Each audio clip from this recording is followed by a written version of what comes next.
Somewhere at a remote desert location, a team of researchers are testing a new type of overland vehicle capable of traveling on any terrain: snow, sand, desert rocks, even in swamps. It leaves one of the lightest footprints on the ground of any vehicle, and it has superior traction, even on unstable ground at steep grades. Its code name is Dingo, and its performance is so impressive, many think it should be part of the next military deployment. Not that this machine is headed out with the troops. It is actually headed to a retail dealer near you.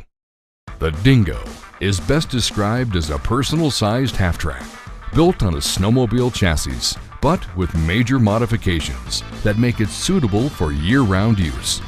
Roy Schoenfelder, head of Black Diamond Engineering, who is developing the Dingo, says the challenges of modifying a stock snowmobile for year-round use is not just a matter of slapping wheels where the skis used to be. Obviously there's three key elements that we had to overcome. The very first one was the heat issue. The cooling system right now in the snowmobile is made for up to about 45-degree ambient air temperature, and after that you can get overheating of it. The second issue we had to address was the front control arms of steering, which included brakes. The third application that we had to address was the rear suspension, because the rear suspension obviously was made for snow, and we needed to be in a sand application where there is no lubrication whatsoever to the track. The inspiration for the Dingo came from George Marsh, an avid sledhead from Colorado, who, like many winter sports enthusiasts, wanted to participate in his favorite sport all year long. I think every kid has dreamed about riding their sled all year long, and I think everybody's thought of it, and I think we just went ahead and tried it. Unlike the sports of sand skiing, longboarding, or rollerblades in place of ice skates, the effect of riding a Dingo is not just a substitute for the real thing. It is the real thing, and then some.